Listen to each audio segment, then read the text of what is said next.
Don't let decision-making become a game of chance. With eMarketer Pro Plus, gain exclusive access to marketing insights and data analytics designed to fuel your strategic moves. Discover how our data-centric forecasts and rigorous analysis can transform your approach and fast-track your success. Visit insiderintelligence.com/pro-plus to learn more. Hello, listeners. Today is Wednesday, March 6th. Welcome to Behind the Numbers, Reimagining Retail, an eMarketer podcast. This is the show where we talk about how retail collides with every part of our lives. I'm your host, Sarah Lebo. Today's topic is sustainability and resale.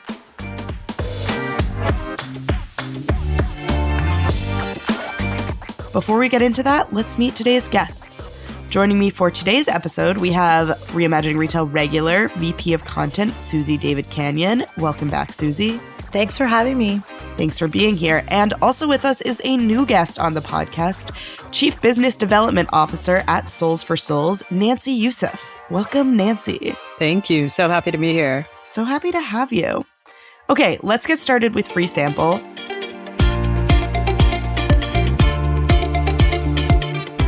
Our Did You Know segment, where I share a fun fact, tidbit, or question. I have another quiz for you today. We're going to be talking about shoes quite a bit today. So I went on the Crocs website and took a look at some of the options they have. My question for you is, which of the following is not a real Croc option? Oh, man. I'm not going to win this one. All right, I have a Crocs person. I have 4 options.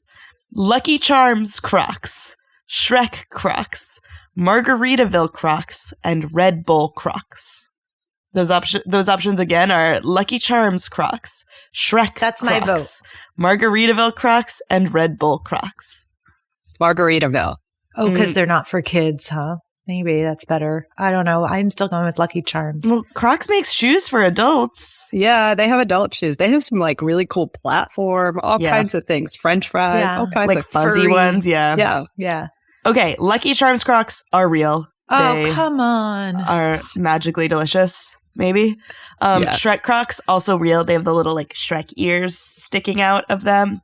Margaritaville Crocs, also real. Stop. I thought she was going to win. Which I know we need because another question. It's a tie. When they came out, when Margaritaville Crocs came out, so many of my friends sent them to me. Red Bull Crocs are not an option for sale on the Crocs website. I Googled them to make sure they weren't like real, and there are a lot of Red Bull Crocs available for sale online, but all of them appear to be coming from third parties. So they're not like official Crocs. They're either like fake Crocs or like Crocs that have been customized and then resold. I should know better. Sorry, Crocs fan. I am still wearing the same pair of Crocs that I bought in 5th grade because my feet have not grown. So... Oh my God, I've never owned a pair. I'm not sure I ever would. Well, you can buy them many, many years ago and keep wearing them forever. If Crocs wants me to spend more money on Crocs, they need to make their shoes worse. They are great, and they do last a long time, and they donate to us, which is awesome. So we love them. Okay, donate to us is a great segue for getting into the meat of this episode. Our next segment, Retell Me This, Retell Me That, where we discuss an interesting retail topic. Today's topic is sustainability and resale. Okay, so sustainability, resale, circular economy, these are all words that get tossed around all the time. Susie, can you break down some of the distinctions between what we're talking about here? Sure. So I think sustainability is a catch-all in every industry, right? It's not just retail in terms of let's do things that are better for the environment, but this is the context we're using it. I think there's lots of other different contexts for sustainability, depending on the industry and what you're trying to do from a business perspective or just even as a person.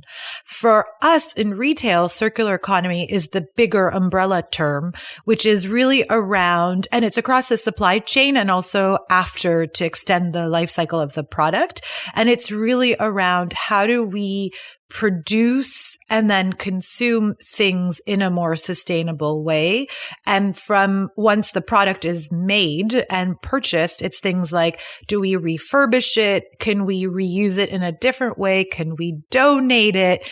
can we resell it? And so then there is a whole model around resale, whether it's peer-to-peer or brands taking back items to sell again. And we can have a whole discussion on resale. But I think probably for today, we're going to spend more time talking about the circular economy. So peer-to-peer would be like a Depop, brands taking back things to sell. Facebook Marketplace would be one. Whereas lots of brands like Lululemon, who want to have better control over the brand experience, will take back the goods and often either give the consumer money or potentially a coupon for them to come back to their site, or give them money to spend on their site so that they have a better control of the brand.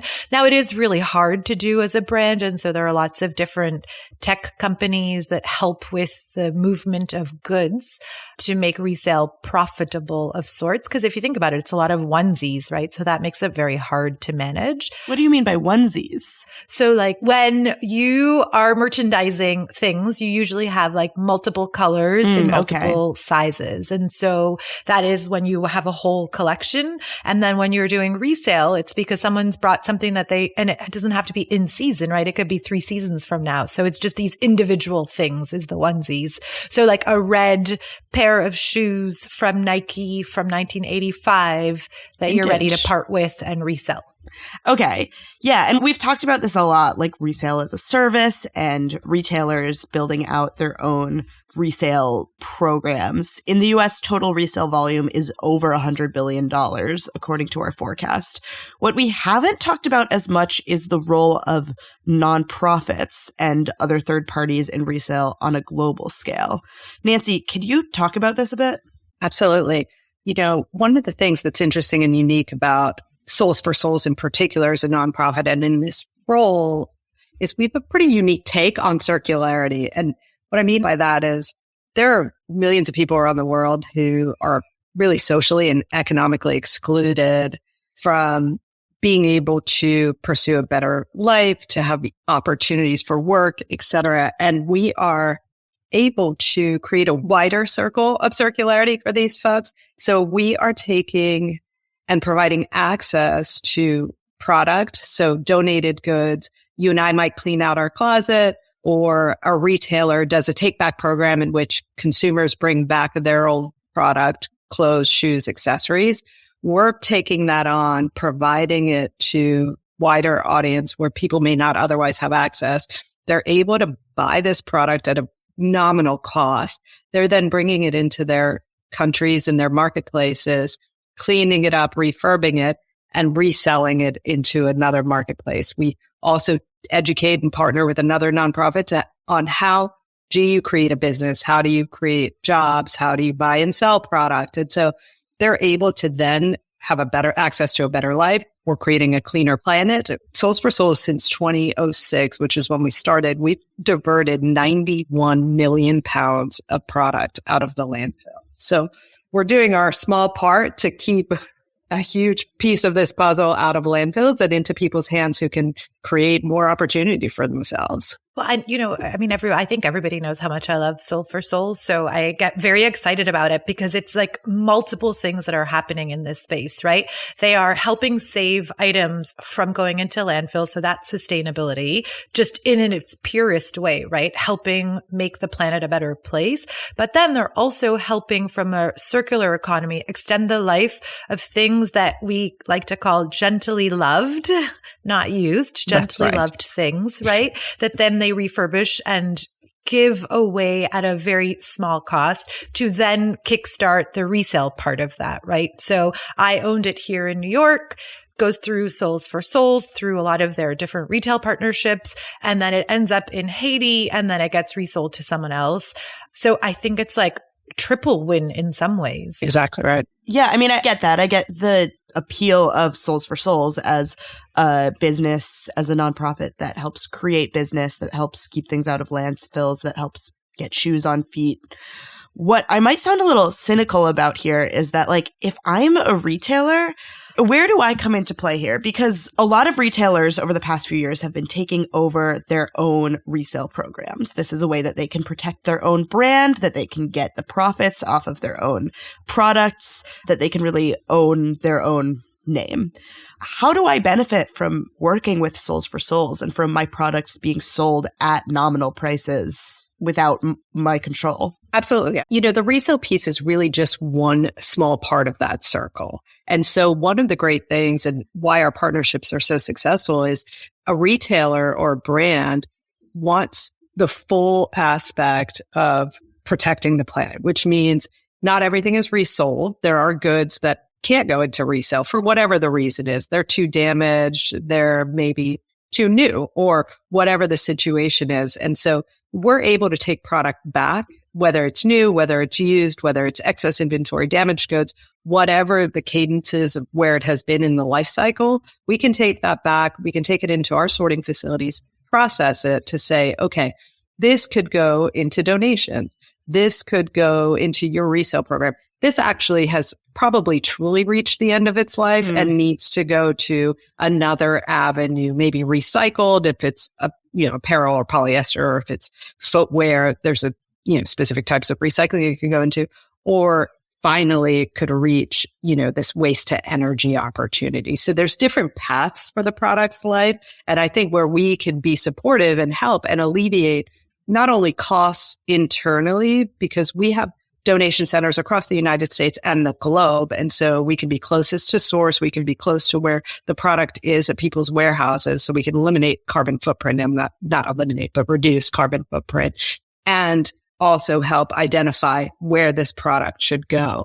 So we're kind of fulfilling all of it for the brands. Right. And I think the other thing to think about is retailers and businesses know that this is an important thing to do, but in the many surveys that I've looked at, it is not a priority for marketers, right? It is not a priority for businesses. It's costly. It's hard to do. There's a lot of this greenwashing happening.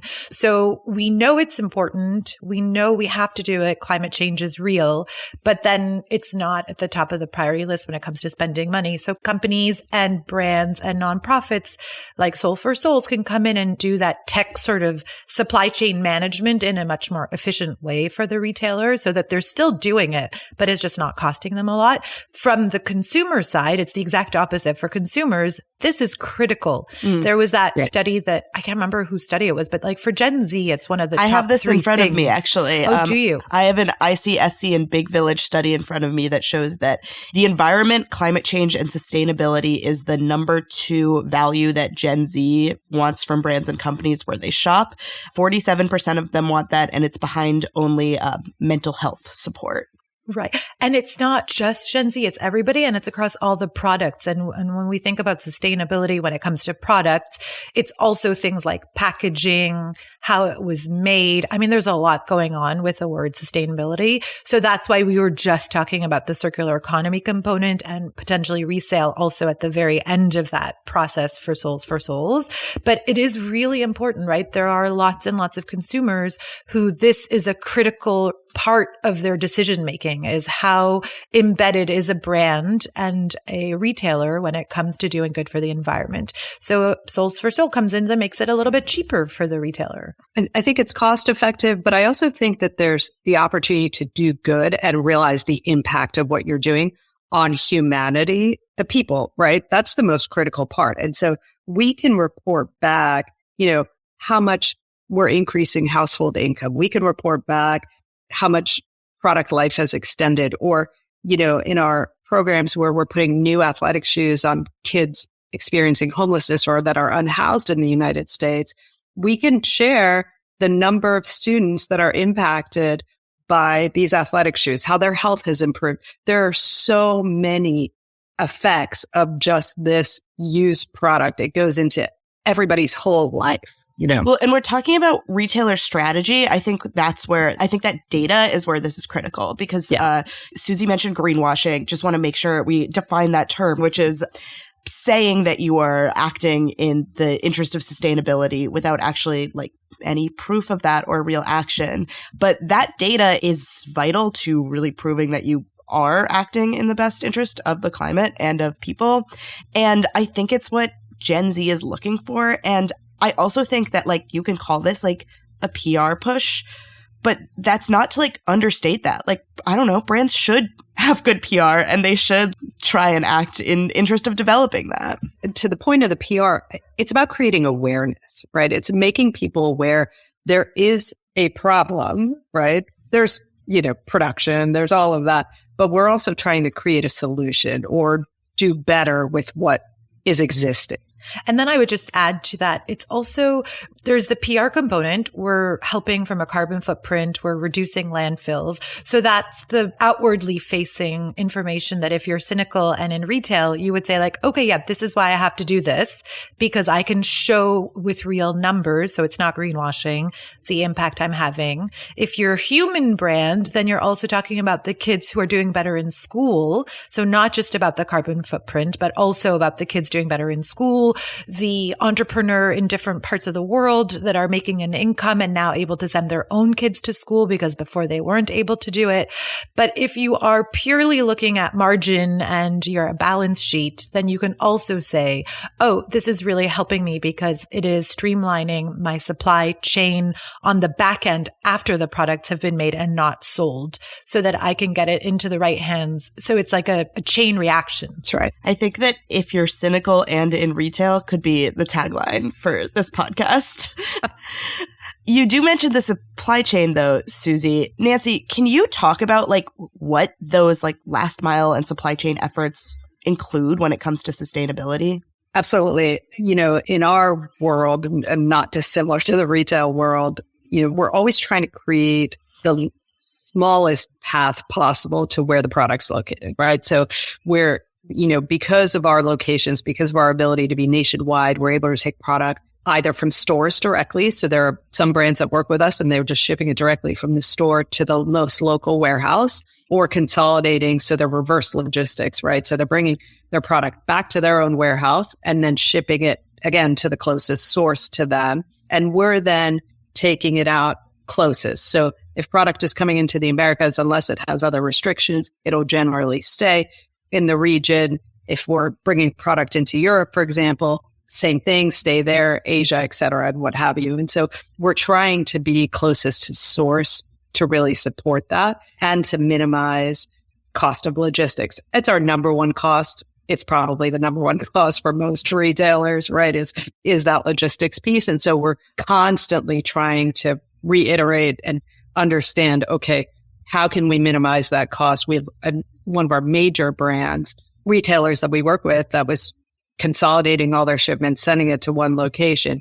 It was very costly. And so we together did an analysis, realized that if we ship it to the various locations across the US, it's a US based retailer, we ended up saving almost $500,000. I mean, that's real savings, right? It's a big number. And so we're always talking to our retailers and our brands about how to be more strategic in our partnership rather than just a do good. We're also creating foot traffic in their stores, right? So, they're publicly saying we're able to see an uptick in foot traffic because people want to do this.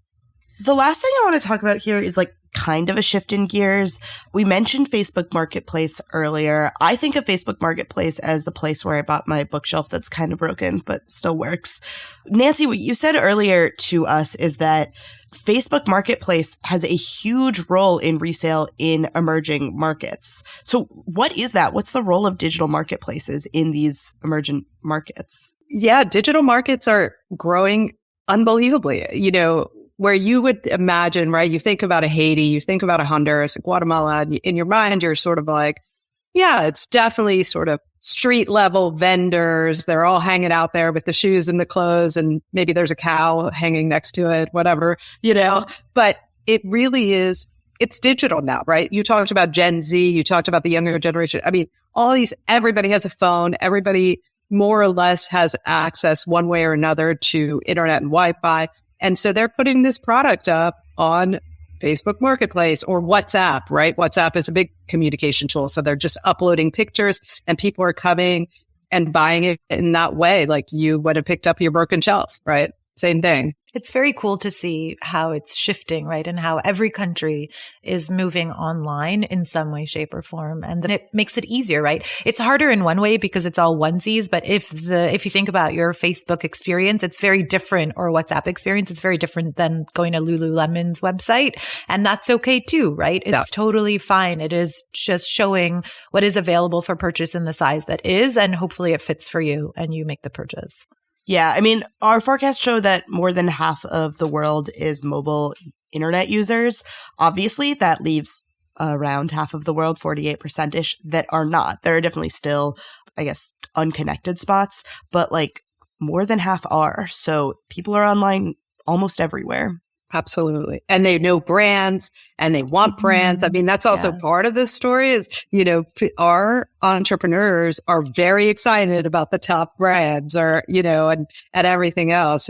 They're very aware of what's out there. And it's access that they might not have had otherwise to brands. Absolutely. Okay, that is all we have time for today. Thank you so much for joining us today, Nancy. Absolutely. It's been such a pleasure. Thank you. So great to have you. And thank you, as always, Susie. Thanks for having me. One of my favorite nonprofits. I'm so excited that we got to chat. Yeah. Please give us a rating and review wherever you listen to podcasts, and follow us on Instagram at Insider Intelligence. Thank you to our listeners and to Victoria, who edits the podcast and always puts her best foot forward. We'll be back Wednesday with another episode of Reimagining Retail and eMarketer podcast. And tomorrow, join Marcus for another episode of the Behind the Numbers Daily.